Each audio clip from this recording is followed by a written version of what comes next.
Assalamualaikum warahmatullahi wabarakatuh. Alhamdulillah wassalatu wassalamu ala Rasulillah Sayyidina Muhammad ibni Abdillah wa ala alihi wa sahbihi wa mawalah amma ba'du. Adik-adik sekalian yang dirahmati Allah Subhanahu wa taala, pada kesempatan kali ini mari kita lanjutkan kuliah kita, yaitu kita akan membahas lanjutan dari pertemuan kemarin tentang akidah Asy'ariyah dan Maturidiyah, atau lebih kita kenal dengan, atau kita akan membahas lebih spesifik tentang konsep akidah atau konsep teologi dari Asy'ariyah dan Maturidiyah. Nah, semoga kalian tidak bingung ya dengan istilah-istilah Asy'ariyah Maturidiyah, Asy'ari Maturidi, atau Asy'ariyah. Nah, jadi di sini di pertemuan kali ini saya akan membahas secara spesifik saja beberapa poin saja, yaitu tentang persamaan. Ingat ya, tentang persamaan ajaran pokok dari Imam Asy'ari dan Imam Maturidi, yang mana itu nanti dianut oleh ulama-ulama setelahnya, yaitu mayoritas umat Islam yang ada di dunia Islam saat ini. Nah, kemudian apakah Imam Asy'ari dan Imam Maturidi ini itu bikin kelompok baru, atau bikin konsep baru, atau bikin golongan baru biar terlihat beda begitu dengan yang lain? Enggak. Ya, enggak. Sebenarnya Imam Asy'ari dan Imam Maturidi ini hanya mengokohkan, ya. Yang pertama hanya mengokohkan, kemudian menjelaskan tentang hujah dan argumentasinya, kemudian memedomaninya dari ajaran Rasulullah SAW, kemudian diturunkan kepada para sahabatnya, kemudian diturunkan kepada muridnya, dan muridnya lagi diturunkan kepada muridnya lagi. Nah, sebenarnya Imam Asy'ari dan Imam Maturidi ini tidak bikin kelompok baru. Ingat ya, Imam Asy'ari dan Imam Maturidi ini hanya memedomaninya, kemudian menjelaskan hujah, dalil, dan argumentasinya. Kemudian beliau berdua ini juga hanya mengokohkan, memedomani apa yang sudah diajarkan oleh Rasulullah, oleh para sahabat, dan ulama-ulama setelahnya. Nah, jadi jangan salah paham dengan konsep akidah Asy'ariyah dan Maturidiyah ini. Seiring berjalannya penjelasan yang akan saya sampaikan, nanti insya Allah kalian akan paham. Akan tetapi yang asing dengan istilah-istilah ya, ini memang agak rumit kalau dengan teologi Islam ini yang tidak terbiasa dengan istilah Arab, itu agak rumit. Apalagi nanti ada istilah yang harus diperhatikan ya. Dan nanti insya Allah akan saya ulang juga. Itu yang pertama adalah hadis, yang kedua adalah azali. Nah, ini harus paham ini. Hadis itu artinya baru. Ya, baru. Baru itu awalnya tidak ada menjadi ada. Itu hadis. Yang kedua adalah azali. Azali itu kekal. Ya, kekal. Nah, kemudian qadim. Nah, ada istilah qadim nanti. Kalam Allah itu qadim. Nah, maka untuk membiasakan ini saya akan juga menjelaskan di penjelasan nanti. Nah, tidak usah bertele-tele. Mari kita lanjutkan kuliah kita pada kesempatan kali ini.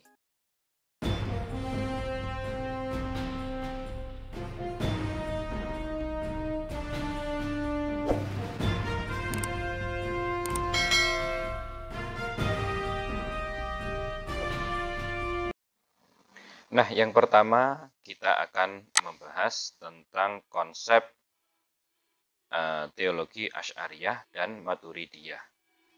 Apa saja konsep teologi Asy'ariyah dan Maturidiyah? Ajaran Asy'ariyah dan Maturidiyah menyepakati dalam pokok-pokok akidah. Nah, jadi kedua imam ini tidak pernah ketemu ya, tidak pernah janjian, tidak pernah apa, tapi mereka berdua itu ternyata dalam ajarannya itu terdapat persamaan dan itu dalam pokok-pokok ajaran mereka. Nah, apa saja pokok-pokok ajaran itu? Nah, yang pertama yaitu meyakini sifat Allah Ta'ala. Nah, jadi Imam Asy'ari dan Imam Maturidi ini, beliau berdua ini menyepakati adanya sifat bagi Allah Subhanahu wa Ta'ala. Nah, yaitu menetapkan dan meyakini secara mantap tanpa keraguan sifat-sifat azali atau kekal bagi Allah dan tidak membedakan antara sifat zat dan perbuatan. Sifat Allah adalah sesuatu yang melekat pada zat Allah. Nah, jadi kita ya, Asy'ariyah dan Maturidiyah itu menetapkan bahwasanya seorang Tuhan yang layak kita sembah, yang patut kita sembah itu pasti mempunyai sifat. Nah, kalau tidak punya sifat, ya dia seperti sesuatu yang tidak layak disembah, seperti sesuatu yang mempunyai kekurangan gitu loh. Nah, zatnya Allah itu mempunyai kekurangan kalau nggak ada sifat. Makanya kita bisa kenal Allah itu dari sifat-sifatnya. Kita tahu Allah itu berhak disembah, layak disembah, itu karena sifat-sifatnya. Nah, contoh, Allah mempunyai sifat maha mendengar dan melihat berdasarkan Al-Quran surat Asy-Syura ayat 11. Nah, Al-Quran surat Asy-Syura ayat 11 ini dikatakan bahwasanya Allah Subhanahu wa Ta'ala itu maha mendengar dan maha melihat. Nah, maha mendengar dan maha melihat sebagaimana Allah berfirman, wa huwas samiul basir. Dan dialah Allah yang maha mendengar dan maha melihat. Dan hadis Bukhari Muslim tentang Allah adalah zat maha mendengar lagi maha dekat. Jadi dalam hadis Imam Bukhari diriwayatkan dari Abu Musa al-Asy'ari, beliau berkata, kami bersama Nabi dalam suatu perjalanan, lalu ketika menaiki tebing kami membaca tahlil dan takbir dengan suara kami yang keras. Lalu Nabi SAW bersabda, hai manusia, kasihanilah diri kalian, sebab sungguh kalian tidak berdoa kepada zat yang tuli dan yang gaib. Sungguh Allah bersama kalian, sungguh Allah zat yang maha mendengar lagi maha dekat. Nah, pada hadis ini derajatnya sahih ya. Jadi Allah Subhanahu wa Ta'ala itu mempunyai sifat mendengar dan sifat melihat. Nah, Allah mempunyai sifat mendengar dan sifat melihat. Nah, kemudian bagaimana kita meyakini Allah Subhanahu wa Ta'ala mempunyai sifat mendengar dan sifat melihat? Ya, kita meyakininya Allah itu melihat dan mendengar itu tidak sama dengan makhluknya. Nah, intinya apa? Tidak sama dengan makhluknya. Kalau sama dengan makhluknya, sama seperti manusia, itu nanti Allah mempunyai kekurangan. Nah, sedangkan Allah itu tidak mempunyai kekurangan karena maha sempurna. Kemudian merumuskan sifat-sifat bagi Allah dan Nabi-Nya itu 50 sifat. Nah, jadi Imam Asy'ari, ulama setelahnya ya, jadi ulama setelah Imam Asy'ari itu akhirnya merumuskan sifat-sifat Allah Subhanahu wa Ta'ala dan Nabi-Nya yang wajib kita ketahui itu ada 50. Oh, banyak banget Pak, 50 gitu loh. Banyak banget 50. Nah, kenapa kok enggak dikit aja gitu loh. Nah, jadi 50 ini itu dibagi-bagi nanti ya. Ya, dibagi-bagi. 20 sifat wajib atau pokok bagi Allah. Jadi Allah itu mempunyai sifat wajib, gitu ya. Jadi kan kita sudah menetapkan sifat ya. Nah, sifatnya apa saja? Sedangkan Allah ini kan maha segalanya, maha berkuasa, maha sempurna. Otomatis sifatnya juga maha banyak gitu. Sangat banyak, tak terhitung jumlahnya. Nah, tapi kan kita kalau pengen tahu, pengen kenal Allah, kan kita kan wajib kenal sama Allah ya kan? Nah, itu kan dari sifatnya. Nah, maka dari sifatnya ini kalau kita belajar semuanya, tidak mungkin. Gitu kan? Kita kalau mengetahui semua, tidak mungkin. Kita pasti membutuhkan seseorang yang mempermudah.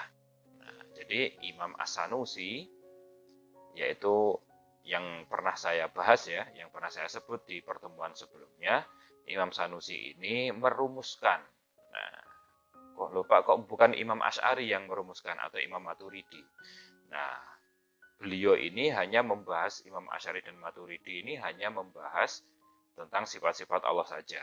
Ternyata sifat Allah itu banyak, dan banyak sekali orang awam jauh dari pengetahuan Islam. Nah, kemudian dia ingin mengenal Allah dan kesulitan, sifatnya sangat banyak sekali di Al-Quran. Nah, maka Imam Sanusi meringkas, gitu ya, meringkas, yaitu 20 sifat wajib atau pokok bagi Allah, kemudian 20 sifat mustahil bagi Allah, dan 1 sifat jaiz. Berarti berapa? 20 tambah 20 tambah 1, berarti ada 41. Kemudian selanjutnya 4 sifat wajib bagi Nabi dan Rasulnya. Kemudian 4 sifat mustahilnya dan 1 sifat jaiz. Nah, berarti 4 tambah 4 itu 8 tambah 1, 9. Berarti 41 ditambah 9 ada 50. Nah, itu ya. Kenapa kok ini begini? Kenapa? Karena nanti ini membentengi akidah kita ya. Kalau kita itu mempelajari 50 ini, itu akidah kita, iman kita itu terbentengi. Nah, terbentengi dari penyelewengan. Loh, maksudnya gimana, Pak? Banyak sekali yang ngaku Tuhan sekarang itu. Banyak lagi yang ngaku Nabi, aliran-aliran sesat itu kan banyak. Nah, ngaku Nabi, ngaku Tuhan, dan lain sebagainya. Nah, maka kalau kita tahu, oh sifat Nabi itu begini, oh sifat Allah itu begini. Nah, sifat Nabi begini. Otomatis kalau sifat-sifat ini tidak ada pada orang tersebut, tidak ada pada benda tersebut, ya berarti ini tidak layak disebut Allah dan disebut Nabi. Nah, gitu ya. Kan banyak sekali sekarang, dari dulu, dari Musailimah Al-Kadzab sampai sekarang berapa yang sudah ngaku Nabi. Banyak sekali. Nah, hampir tak terhitung jumlahnya di berbagai belahan di bumi ini. Nah, maka Imam Sanusi mempermudah, meringkaskan untuk kita, yaitu dengan menyebutkan hanya 20 sifat wajib atau pokok bagi Allah Subhanahu wa Ta'ala. Apa sifat wajib atau pokok bagi Allah? Jadi Allah itu, kalau Allah itu terdapat 20 sifat ini. Nah, terdapat 20 sifat wajib ini dalam diri Allah. Loh Pak, kok kok cuma 20 berarti membatasi? Enggak, ini tidak membatasi.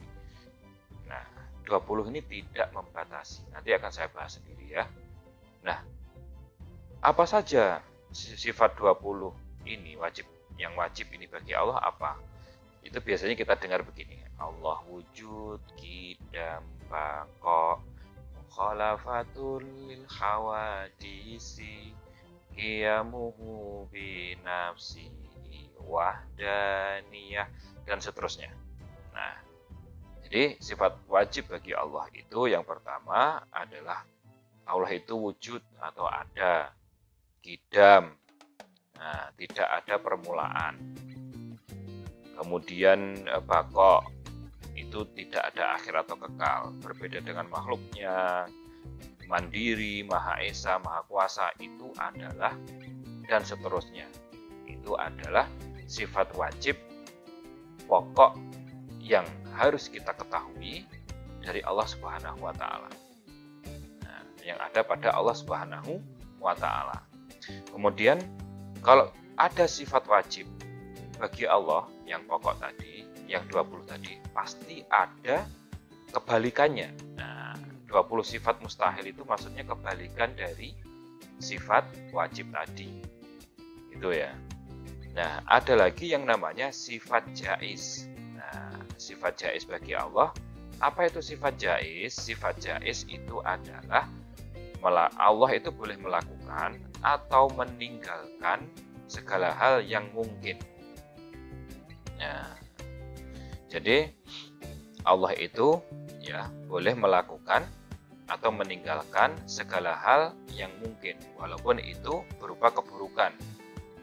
Nah, seperti menciptakan kekafiran, menciptakan kemaksiatan, menciptakan makhluk, memberi rezeki dan lain sebagainya. Nah, jadi dalam diri Allah Subhanahu wa Ta'ala itu ada sifat jaiz, satu sifat jaiz, yaitu boleh melakukan dan boleh meninggalkan dalam hal yang segala hal yang mungkin.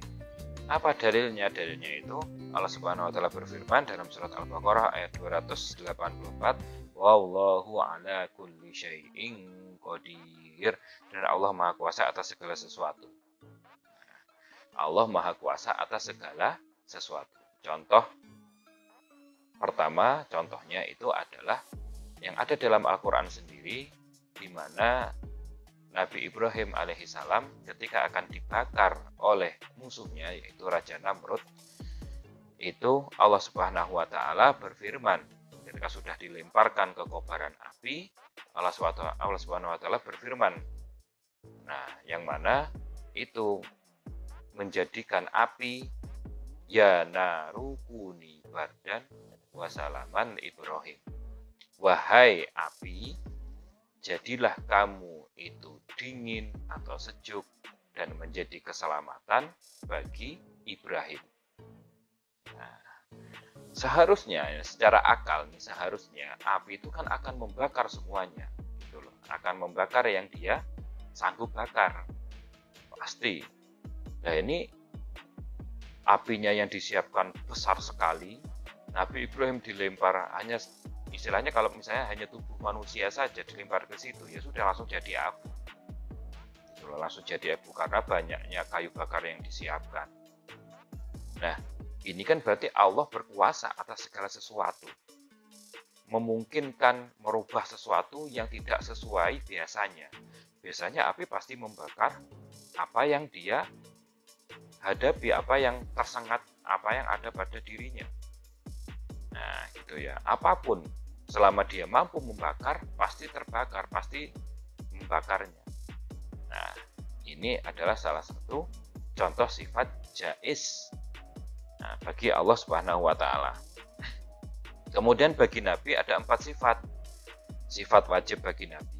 Nah, sifat wajib bagi Nabi itu adalah ada tabligh, ada sidik, ada fatonah, satu lagi tabligh, sidik, fatonah, kemudian satu lagi itu adalah amanah. Amanah yang ada dan itu harus ada pada Nabi. Sidik, jujur, Nabi itu harus jujur. 2, amanah. Amanah yaitu terjaga. Jadi terjaga, Nabi itu terjaga. Maksum. Nabi itu maksum, terjaga dari dosa, terjaga dari kesalahan. Kemudian ada lagi fatonah, yang artinya cerdas, dan tabligh, yang artinya itu menyampaikan risalah dari Allah, tidak mungkin disembunyikan. Nah, itu sudah sifat wajib bagi Nabi. Semuanya ada dalilnya dalam Al-Quran, tapi dalam Al-Quran itu nggak langsung nyebut kriteria Nabi, misalnya begitu ya. Allah berfirman kriteria Nabi adalah 1, jujur, 2, amanah, 3, menyampaikan, 4, maksum, terjaga dari dosa. Itu kriteria atau syarat yang harus ada dalam Nabi, dalam seorang Nabi atau dan Rasul. Misalnya begitu, tidak ada Nabi Muhammad pun juga nggak menyampaikan begitu, nggak pernah menyampaikan. Oh, pokoknya Nabi itu ya harus begini, harus begini, harus begini, tidak ada. Yang menyusun ini siapa? Imam Sanusi. Nah, jadi beliau itu memudahkan. Akhirnya kan kalau kita tahu, oh Nabi itu harus cerdas, jujur, kemudian terjaga, maksum, terjaga dari kesalahan dan dosa. Kemudian menyampaikan. Nabi itu harus menyampaikan dakwahnya. Nah, ketika ada orang ngaku nabi, kita tarik aja ini syarat-syaratnya. Dia jujur enggak orang? Ternyata pernah bohong juga. Nah, berarti bukan nabi sudah. Kemudian yang kedua, apakah dia cerdas? Ya enggak cerdas-cerdas juga. Langsung ditanya spontan enggak tahu. Ditanya spontan juga ini enggak tahu. Nah, ya sudah. Ya, cuma modal, misalkan modalnya istilahnya kayak mempunyai mukjizat yang aneh gitu ya, mempunyai karomah yang di luar nalar. Nah, akan tetapi hal seperti ini itu juga bisa dilakukan oleh musuh-musuhnya Allah seperti jin dan iblis. Nah, jin yang jahat maksudnya, jin yang jahat dan iblis. Nah, maka selanjutnya adalah ada 4 sifat mustahil, berarti kebalikannya dari sifat wajib. Nah, kebalikannya dari sifat wajib tadi. Kemudian ada selanjutnya yang 1 sifat jaiz. Sifat jaiz bagi Nabi adalah mengalami hal-hal manusiawi seperti sakit, menikah, dan lain-lain. Jadi kalau Nabi itu ya sakit, terus menikah, itu tidak mengurangi kewibawaan atau kedudukannya sebagai nabi, sebagai patokan, sebagai panutan, sebagai yang tidak bisa disalahkan. Nah, itu ya. Nah, maka sifat jaiz ini, sifat yang istilahnya hal-hal manusiawi ini pasti ada pada nabi. Tidak ada nabi itu sehat terus, tidak mungkin. Kok nabi itu kenyang terus, ya tidak mungkin. Nah, kok nabi itu nggak haus terus, ya tidak mungkin. Kok nabi itu pakainya itu terus, ya tidak mungkin. Nah, gitu ya. Jadi 50 ini itu tercakup ya istilahnya penjelasan dari asyhadu la ilaha illallah Muhammadur Rasulullah. Dan selanjutnya adalah penetapan sifat 20, sifat wajib bagi Allah tidak berarti membatasi Allah sebagai Tuhan. Tapi hal itu adalah rumusan dari sifat pokok kesempurnaan Allah yang tidak terbatas jumlahnya dan agar kita tidak terbebani di luar batas kemampuan. Nah, jadi kita kalau istilahnya jadi orang Islam terus kita harus mempelajari seluruh sifatnya Allah Subhanahu wa taala, ya tidak mungkin, tidak cukup waktunya karena sifat Allah itu tidak terbatas dan semuanya baik-baik. Tidak terbatas ya, tidak terbatas. Semuanya kalau disebut pasti sifat Allah ini tidak akan mampu kecuali Nabi Muhammad SAW. Kita tidak akan mampu menyebutkannya dan pelajarinya, nggak ada waktu. Makanya Imam Sanusi meringkas dan mempermudah kepada kita untuk belajar, yaitu dengan meringkas sifat-sifat Allah tersebut. Menggunakan metode yang selanjutnya adalah menggunakan metode tahwid, memasrahkan maknanya secara total kepada Allah, dan takwil, memaknainya dengan yang layak bagi Allah seperti ayat tentang yad dan wajah. Maksudnya begini, Allah itu kan dalam beberapa ayat itu menyebutkan bahwasanya Allah itu punya tangan, Allah itu punya wajah, Allah itu datang, misalkan begitu ya, atau Allah itu punya betis dalam hadis, punya betis, Allah itu berbicara, bercakap-cakap. Nah, ini semua itu kan juga ada sifatnya dalam diri makhluk ada. Contoh tangan. Nah, tangan itu kita juga punya tangan gitu loh. Wajah, kita juga punya wajah. Betis, kita juga punya betis. Nah, yang jadi masalah itu adalah bagaimana jika kita menjumpai ayat atau hadis yang menerangkan tentang hal ini, tentang nggak hanya tangan, kemudian wajah, betis, nggak hanya itu ya. Intinya yang hampir serupa dengan makhluknya. Nah, seperti datang, wajah buka, seperti berarti Allah itu datang. Loh, datang gimana? Apakah dari langit datang celing? Nah, gitu ya.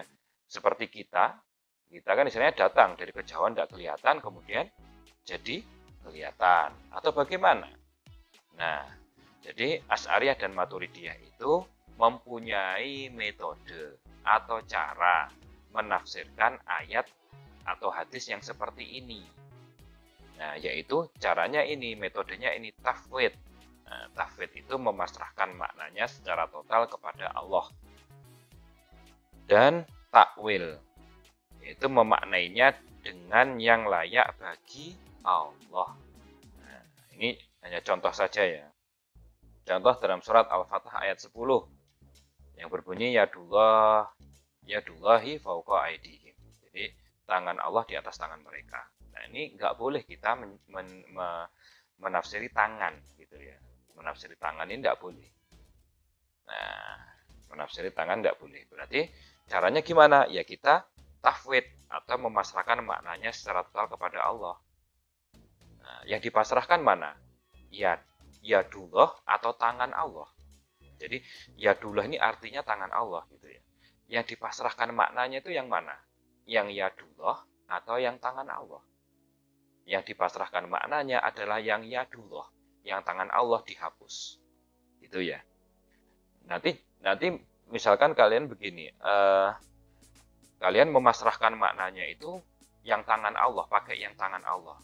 Nah, otomatis kalian kan menetapkan tangan pada Allah gitu. Yang mana tangan itu ya pasti dalam gambaran kita seperti ini. Ini yang nggak boleh gitu. Dalam gambaran kita ya tangan itu gunanya ya untuk makan, untuk minum, walaupun kalian nganggapnya tangannya nggak kayak manusia, punya kuku, punya jari gitu ya. Nah, itu yang nggak boleh.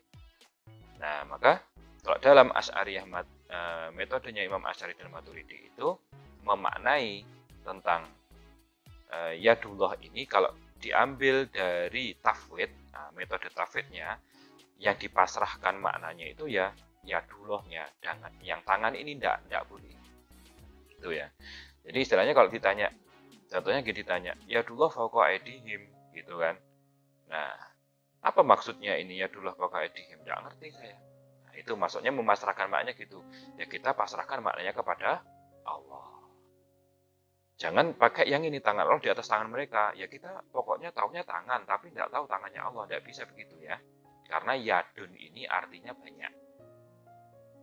Atau misalkan takwil. Nah, takwil memaknainya dengan yang layak bagi Allah. Nah, tadi kan istilahnya yadullah ini kan tangan. Artinya ya. Nah, yadullah ini kan tangan. Maka tangan Allah. Nah, maka kalau dimaknai tangan, otomatis kita akan menggambarkannya, menyimpulkannya atau mengangan-angankannya atau menilainya itu seperti tangan yang berfungsi seperti punya manusia. Gitu loh, buat makan, buat nunjuk, buat apa lagi? Ya seperti fungsi tangan lah, walaupun istilahnya tangannya berbeda. Atau bahkan kita banyak di antara kita yang berangan-angan itu tangannya sama kayak kita. Ya ada jarinya, ada kukunya, mungkin begitu kan. Nah, berarti ini kan tidak layak bagi Allah. Masa Allah sama dengan kita, punya tangan yang punya kukunya, ada kulitnya, ada tulangnya, ada darahnya gitu kan, ada dagingnya, ada bulunya gitu kan. Tidak mungkin gitu loh. Nah, maka kita harus menakwil, yaitu memaknainya dengan yang layak. Nah, maka yadullah itu bisa dimaknai kekuasaan Allah. Nah, kekuasaan Allah itu ya.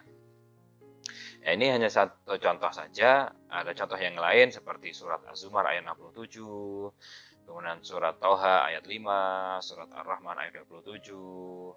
Nah, ini cara menafsirkannya tadi seperti itu. Tafwid atau memasrahkan, yang dipasrahkan itu yang bahasa Arabnya, jangan terjemahannya. Kemudian kalau takwil itu berarti kita menyematkan sesuatu yang layak bagi Allah. Nah, yang layak bagi Allah, yang tidak layak tidak bisa kita sematkan kepada Allah. Makanya kalian jangan istilahnya berangan-angan menilai Allah itu punya tangan, punya wajah, ya, dan lain sebagainya yang hampir mirip dengan kita, yang itu seakan-akan mirip dengan apa yang kita punya atau yang ada pada diri kita. Nah, selanjutnya adalah yang kedua, meyakini kalam Allah itu qadim. Nah, kalam Allah itu qadim ini juga sebenarnya sudah saya pada pertemuan-pertemuan sebelumnya itu saya menyinggung kalam Allah ini qadim atau tidak qadim itu ketika menjelaskan tentang Mu'tazilah. Nah, itu kan ada kalam Allah qadim, kalam Allah qadim. Nah, itu maksudnya apa sih? Lebih jelasnya akan saya jelaskan di sini. Yaitu yang pertama, kalam itu adalah sifat. Ya, kalam itu adalah sifat yang ada pada zatnya Allah atau diri Allah, tidak berupa huruf dan suara. Nah, jadi kalam itu adalah sifat yang ada pada diri Allah, tidak berupa huruf ataupun suara. Sifat kalam ini qadim, tidak berawal. Qadim itu tidak ada awalnya. Nah, nanti bingung kalian. Qadim itu tidak ada awal. Jadi Allah itu sebelum Allah apa? Tidak ada. Atau Allah itu awalnya gimana? Tidak ada. Nah, semuanya yang diciptakan Allah itu ada awalnya. Tapi Allah itu tidak ada awalnya. Itu ya. Itu yang harus bisa diterima dan bisa dicerna oleh kalian. Jadi hal seperti ini kalian harus ya mungkin sedikit mencurahkan pikiran, hati, mencurahkan kemampuan, mencerna dengan baik bahwasanya Allah itu qadim. Sifatnya Allah juga qadim. Berarti kalam Allah qadim. Intinya qadim tidak berawal, wis titik. Itu ya. Awalnya tidak ada, menjadi ada, itu namanya hadis. Bukan hadis Nabi, bukan. Ini dinamakan juga hadis. Nah, hadis Nabi itu sabda. Ini hadis dalam ilmu teologi yang ini. Jadi hadis itu awalnya tidak ada, menjadi ada. Berarti selain Allah itu awalnya ada, menjadi ada. Nah, awalnya ada, menjadi ada. Nah, kemudian qadim adalah tidak berawal, kebalikannya adalah hadis atau berawal, dan bentuknya berbeda-beda seperti perintah, larangan, berita, janji, ancaman, dan lainnya. Kalam Allah ada dua, yaitu kalam nafsi dan kalam lafzi. Jadi kalam Allah itu tidak bersuara, tidak ada hurufnya. Nah, bentuknya bermacam-macam. Ada yang perintah, ada yang larangan, ada yang janji, ada yang ancaman, ada yang berita, dan lain sebagainya. Itu yang kita yakini. Sifat kalam Allah ini terhindar dari awal dan akhiran. I'rab atau perubahan cara baca akhir kata, dan mabni, cara baca yang tidak berubah. Diam tapi bisa bicara, tidak bisa bicara karena bisu atau balita, dan seluruh sifat ucapan makhluk. Nah, jadi intinya sifat kalam Allah ini tidak sama dengan sifat ucapannya makhluk. Nah, gitu ya, tidak sama dengan sifat ucapannya makhluk. Maksudnya begini, kita manusia, kita contohkan manusia itu mempunyai sifat, yaitu berbicara, ngomong. Kita mempunyai sifat ngomong. Oke. Ngomongnya kita itu gimana? Ada suaranya kan? Ada hurufnya kan? Ada. Maksudnya suaranya ini bisa dikonversi menjadi huruf. Kemudian kita ngomong ini dengan apa? Dengan bantuan pita suara, ya kan? Pita suara ini menghasilkan getaran. Yang mana getaran ini frekuensinya antara sekian dan sekian, sehingga bisa didengarkan oleh telinga kita. Nah, manusia juga disifati bicara, walaupun dia diam, ya kan? Diam tapi bisa bicara. Kalau saya ini kan sifatnya sebenarnya bisa bicara, tapi kalau saya diam, saya tetap disebut manusia yang bisa bicara. Iya, walaupun saya diam loh ya. Tapi saya punya perangkat untuk bicara.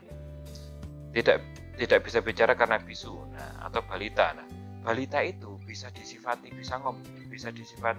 ngomong atau berbicara, bisa. Nah, walaupun dia belum bisa ngomong, gitu kan.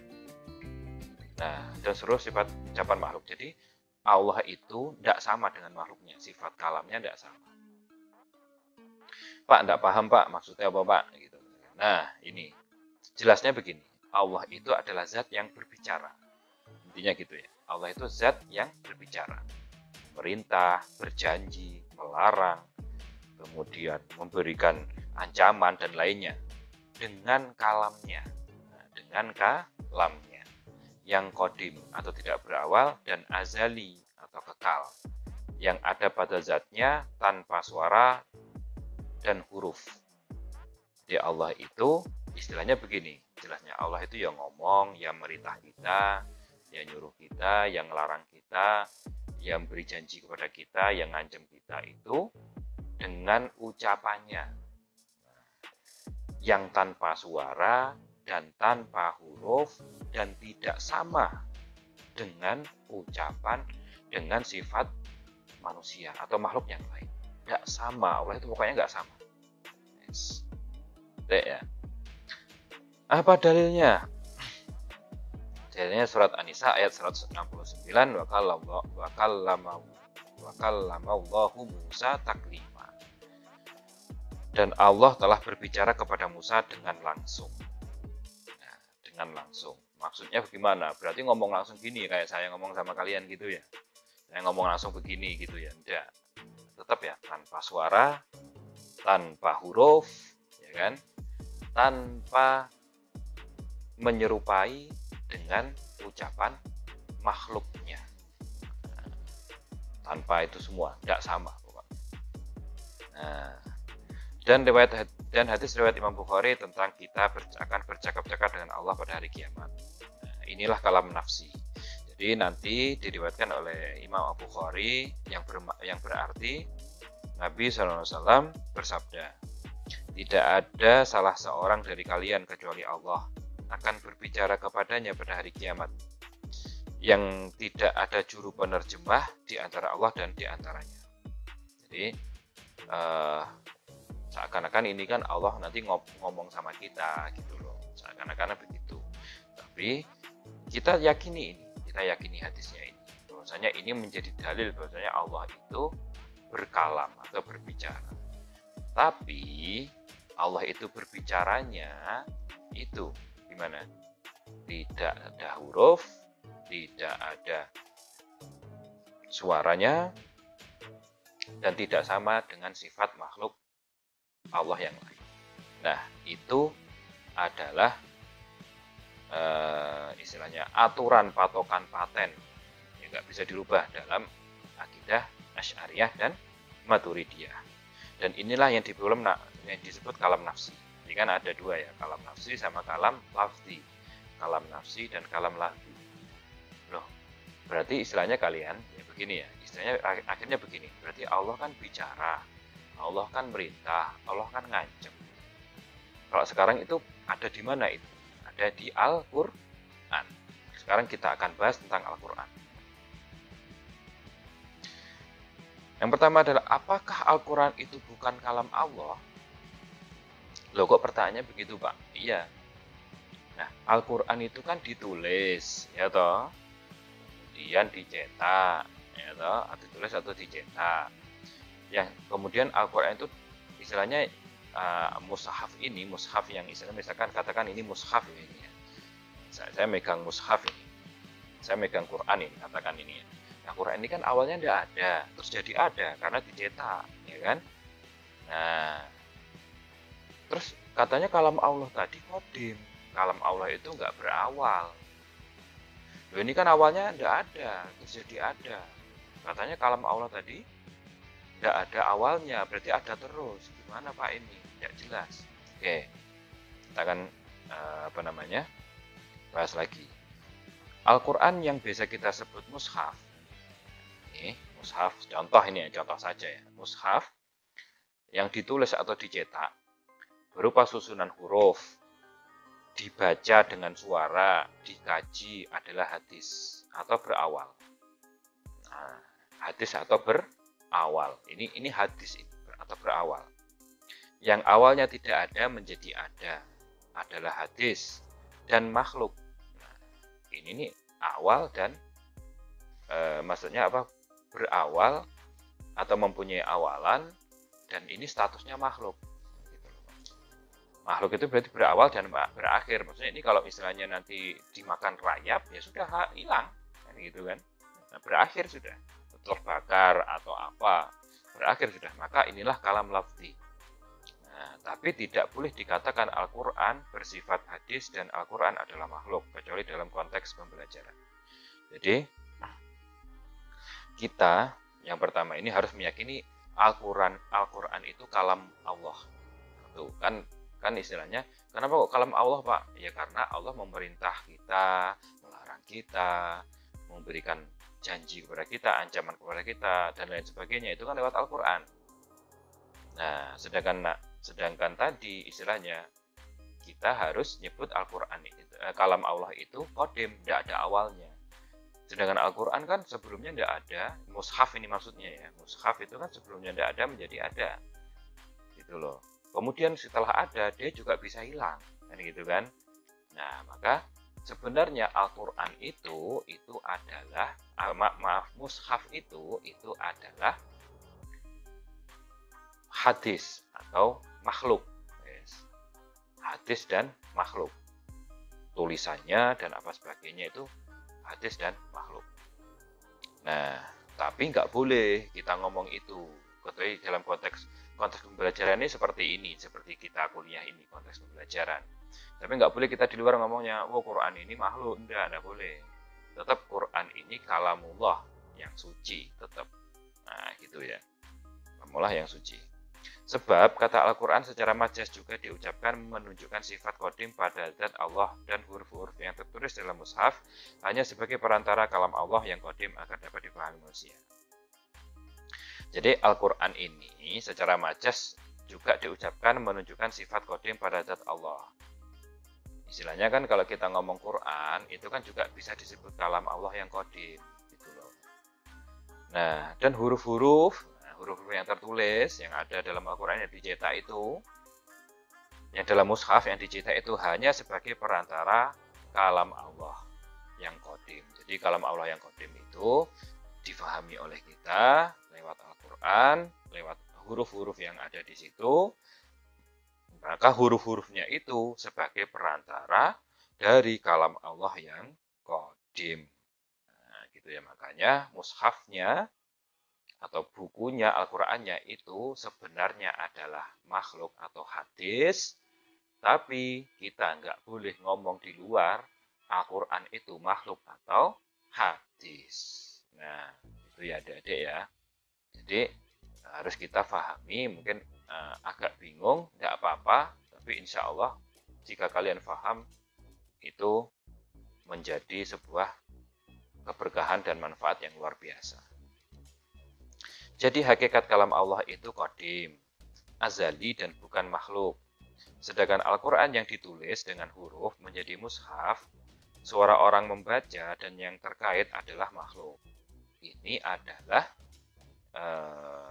apa yang disebut, yang diyakini dan diajarkan oleh Imam Asy'ari dan Maturidi.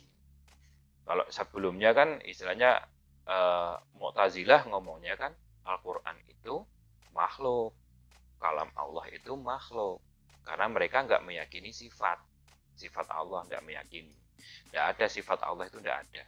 Nah, itu ya adik-adik ya. Kemudian selanjutnya adalah konsep teologi Asy'ariyah dan Maturidiyah yang ketiga, yaitu meyakini melihat Allah. Nah, jadi salah satu ajaran pokoknya adalah meyakini melihat Allah. Kita nanti meyakini bahwasanya kita melihat Allah.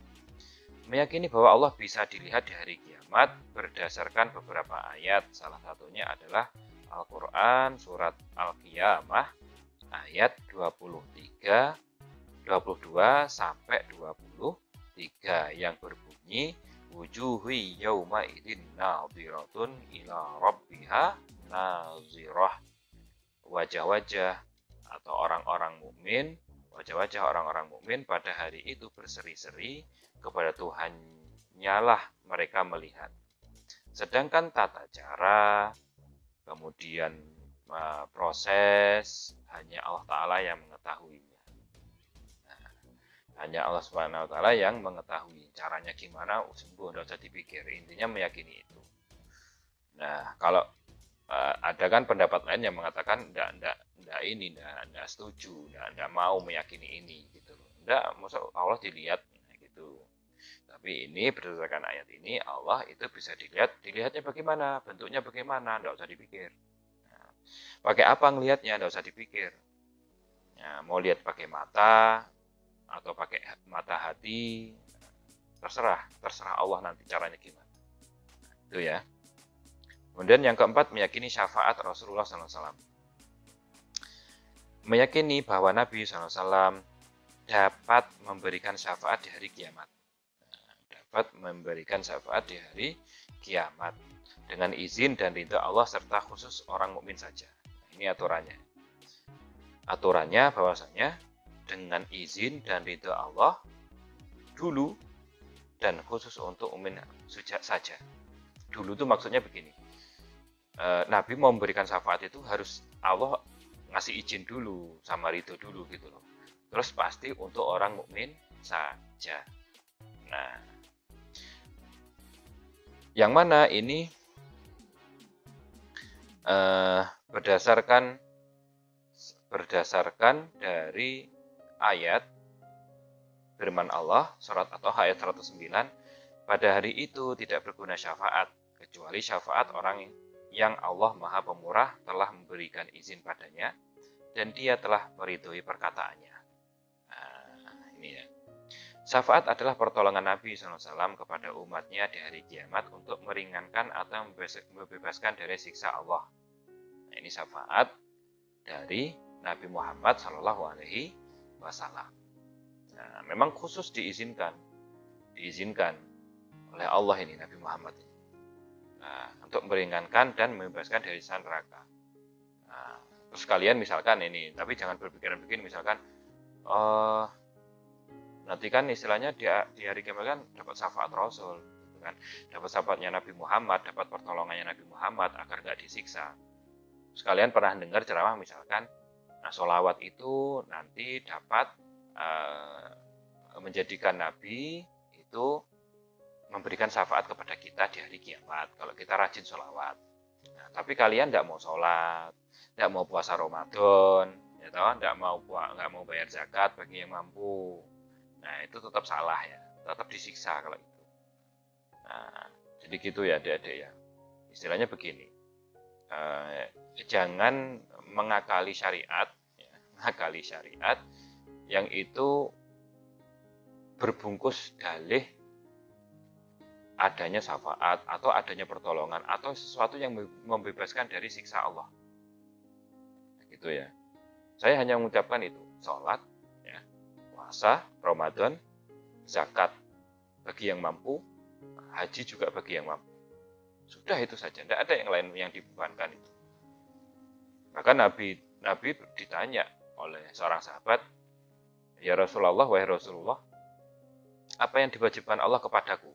Diwajibkan kepadamu iman kepada Allah, iman kepada Rasulnya, iman kepada hari kiamat, qada dan qadar. Kemudian apa lagi? Kemudian Rasulullah SAW itu menyebutkan kamu syahadat sudah ya, syahadat maksudnya sudah sholat 5 waktu. Kata Nabi SAW, puasa di bulan Ramadan. Kemudian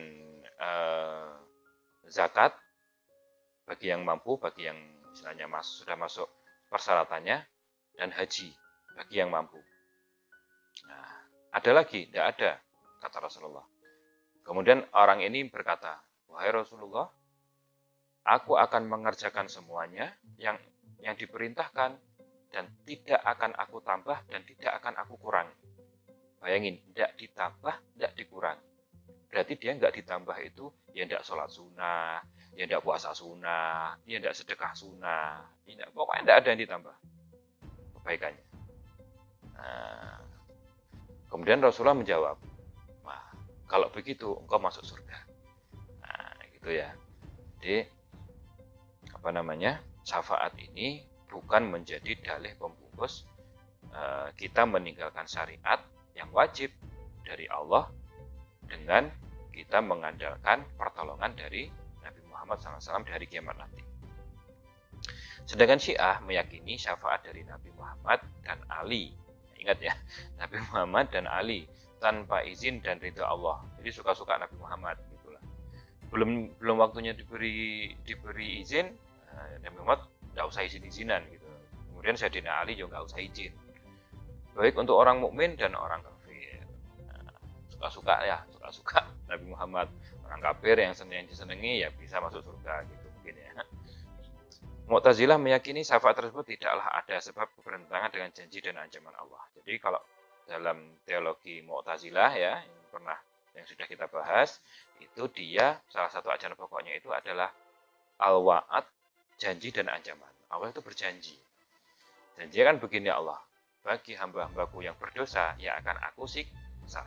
Bagi hamba-hambaku yang beramal baik ya akan diberikan pahala atau dimasukkan surga. Nah, maka karena janji Allah ini sudah ada, maka enak aman kalau ada syafaat Nabi. Menurut mereka begitu, menurut Mu'tazilah begitu. Enak aman kok ada syafaat Nabi. Nah, nanti cuma gara-gara apa? Dia dosanya banyak, terus gara-gara apa? Satu amalan, ya kan gitu kan? Kemudian Nabi memberikan syafaat. Allah mengizinkan, kemudian Nabi memberikan syafaat. Dia bubar semua gitu nanti. Nah, gitu. Itu menurut Mu'tazilah, tapi kita enggak. Nah, kita ya tetap menjalankan perintah Allah, juga mengharapkan syafaat dari Rasulullah Shallallahu Alaihi Wasallam. Kemudian selanjutnya yang kelima adalah meyakini perbuatan manusia diwujudkan oleh Allah. Nah, ini dia yang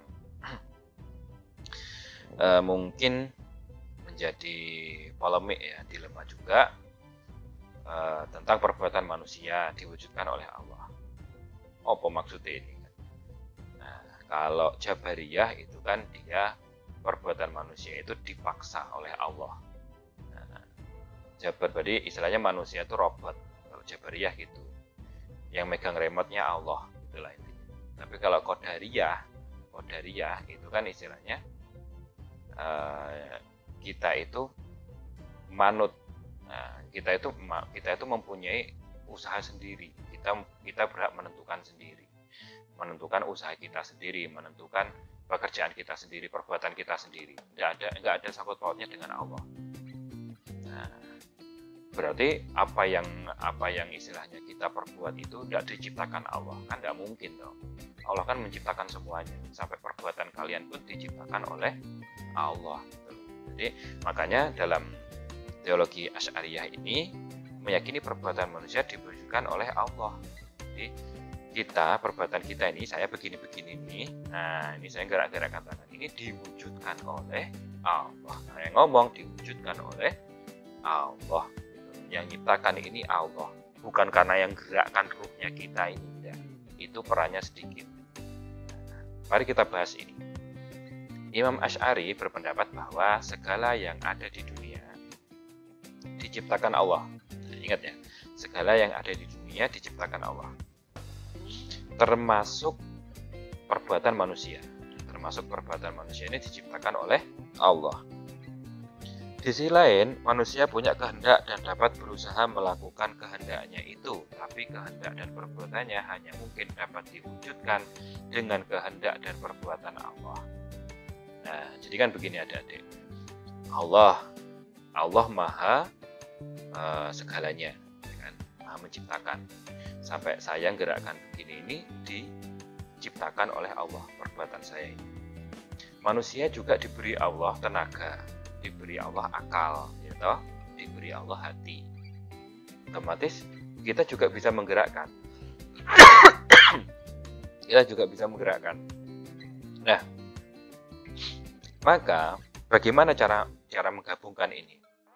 Perbuatan kita dan kehendaknya Allah. Ya, perbuatan kita dan kehendaknya Allah dan kekuatan Allah ini. Gimana? Untuk menjadi sebuah perbuatan. Untuk tangan saya bisa bergerak ini. Nah, berarti maka manusia hanya pelaku dari perbuatannya atau kasabnya. Manusia hanya pelaku. Saya ini pelakunya. Jadi terjadinya perbuatan dengan adanya daya yang baru, yaitu terjadinya perbuatan dengan adanya daya yang baru. Nah, saya ini yang diberi Allah tenaga, diberi Allah akal, karena ada ruhnya saya masih hidup, gitu. Nah, itu ada daya baru, itu muncul dayanya dari situ. Nah, perbuatan diciptakan oleh Allah dan kasab itu berasal dari manusia. Jadi perbuatan saya ini diciptakan oleh Allah dan kasab tadi pelakunya itu berasal dari manusia.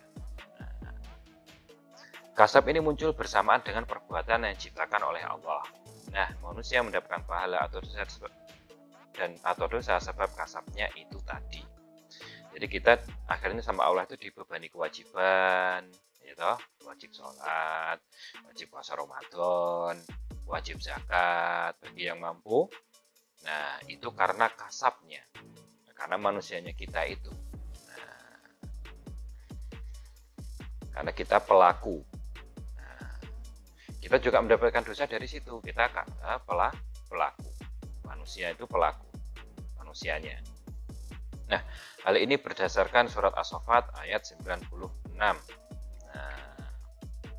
Wallahu khalaqakum wa ma ta'malun. Nah, kalau tidak salah begitu ya ayatnya.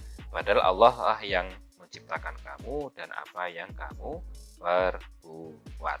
Nah, jadi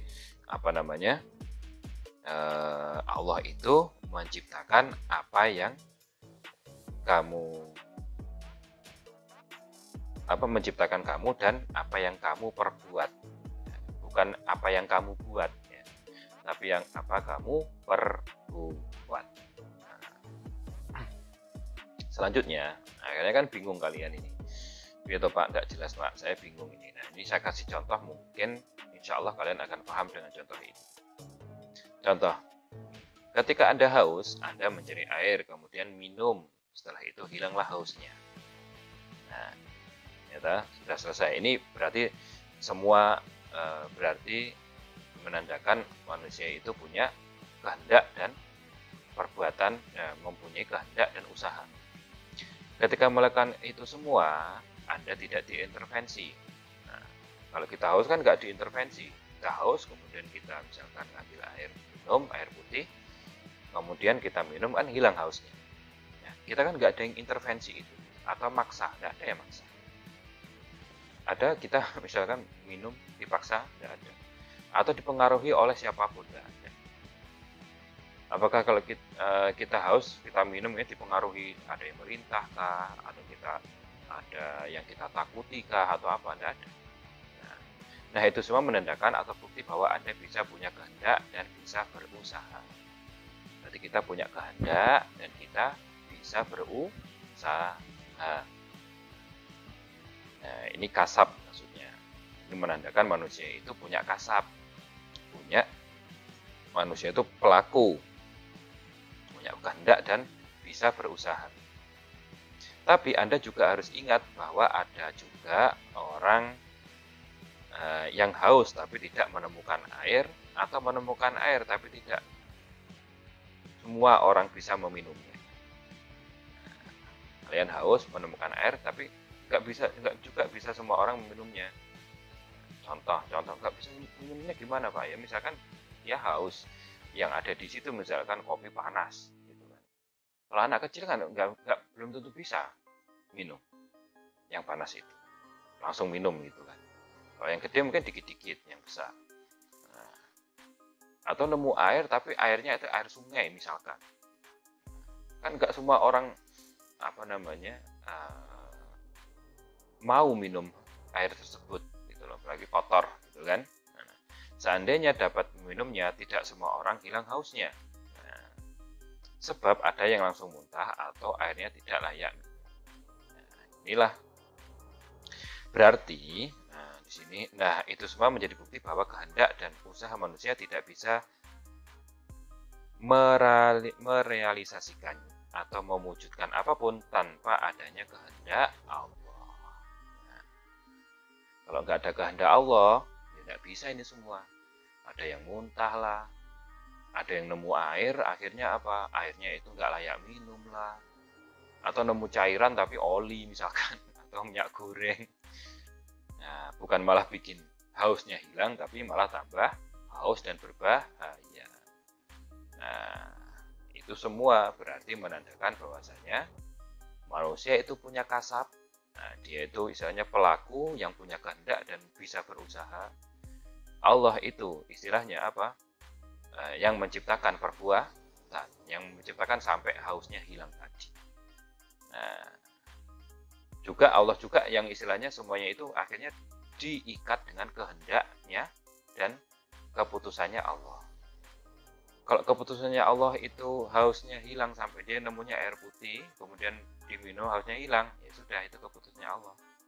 Kalau Allah nggak pengen itu, ya nemunya itu tadi, misalkan nemunya minyak goreng, haus nemunya minyak goreng, atau oli misalkan, atau yang lain yang tidak layak minum,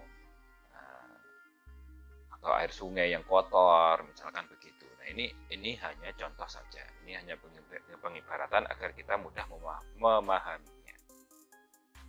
Nah, kemudian selanjutnya adalah status pelaku dosa besar. Orang mukmin yang melakukan dosa besar tidaklah kafir dan tidak kekal di neraka. Yang kekal di neraka hanyalah dosa kafir atau tidak beriman. Status mukmin yang berdosa diserahkan kepada Allah, bisa saja diampuninya dan bisa saja disiksanya sesuai kadar dosanya. Nah, ini konsep teologinya Asy'ariyah. Nah, kalau Mu'tazilah kan enggak. Nah, yang melakukan dosa kafir, dosa besar itu ya enggak di surga, ya tidak di neraka. Nah, kata Mu'tazilah begitu.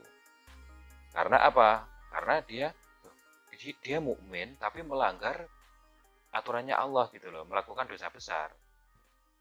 Makanya mau mukmin kemudian dimasukkan surga tidak mungkin karena dia melakukan dosa besar. Tapi mukmin dimasukkan neraka juga tidak mungkin, gitu kan? Karena dia mukmin. Nah, akhirnya kan ada tempat antara surga dan neraka. Itu menurut Mu'tazilah, tapi kita tidak. Kita tidak serumit itu. Nah, kita yang kekal di neraka hanyalah dosa kafir. Nah, kalau kafir itu baru kekal di neraka atau tidak beriman, tidak percaya Allah. Ya, asyhadu alla ilaha illallah wa Muhammadur Rasulullah. Status mukmin yaitu yang berdosa diserahkan pada Allah, terserah Allah. Ya toh? Nah, terserah Allah. Mau diampuni ya suka-suka Allah, mau disiksa ya sakarepe Allah. Ya terserah Allah. Sesuai kadar dosanya. Berdasarkan Al-Qur'an surat An-Nisa ayat 48, Allah Subhanahu wa taala berfirman, Innallaha la yaghfiru ayyushrika bihi wa yaghfiru ma duna dzalika liman yasha'u. Wa may yusyrik billahi faqad iftara isman 'azima. Sesungguhnya Allah tidak akan mengampuni dosa syirik.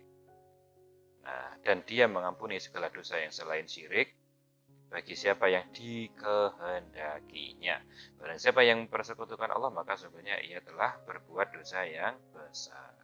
Dan surat Al-Qasas ayat 84, Allah SWT berfirman, "Wa man jaa'a bis-sayyi'ati fala yujza illa mislaha wa hum la yadhlimun." Dan barang siapa yang datang dengan membawa kejahatan, maka tidaklah diberi pembalasan kepada orang-orang yang telah mengerjakan kejahatan itu, melainkan seimbang dengan apa yang dahulu mereka kerjakan. Jadi Allah itu pasti menyiksa hambanya yang berdosa itu sesuai kadar dosanya. Tapi kalau memberikan nikmat itu loss gitu ya. Los, kalau di surga kan los. Ya, inilah yang dapat saya sampaikan pada kesempatan kali ini dan semoga mudah difahami. Kalau tidak mudah, kalau masih bingung silakan ditanyakan. Insya Allah saya akan menjawab dengan semudah mungkin, segampang mungkin ya.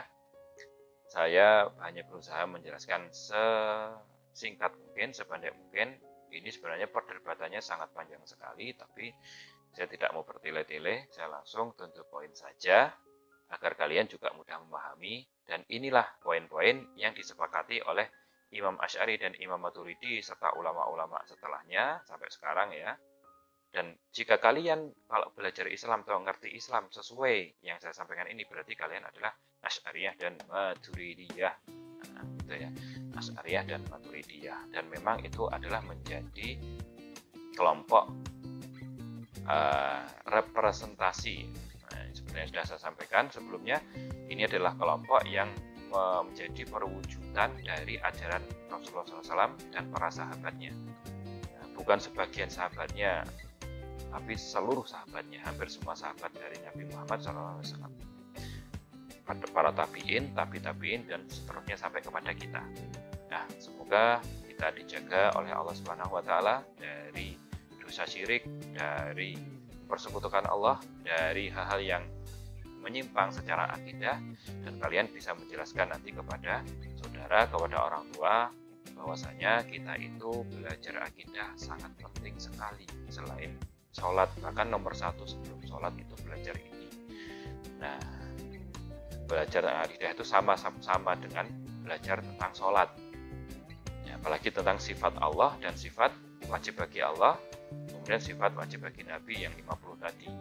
Nah, sebenarnya gampang itu kalau kita mau pelajari, tapi kadang kita tidak mau, bukan nggak sempat ya, tidak mau. Kesempatan pasti ada, tapi kemauan itu belum tentu ada. Wallahu a'lam bishawab, semoga bermanfaat. Assalamualaikum warahmatullahi wabarakatuh.